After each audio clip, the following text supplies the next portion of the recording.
Welcome back to another technical deep dive here in the debug zone. Today we're tackling a big question and breaking it down with insights from other users.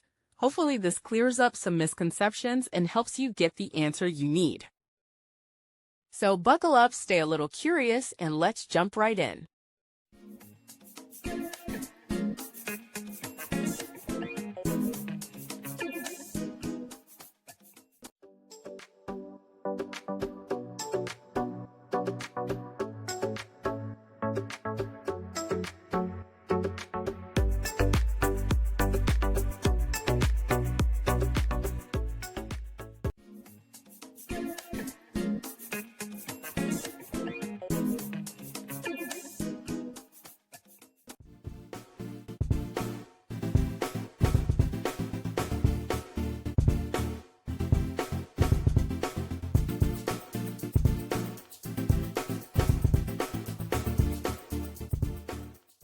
And that's a wrap.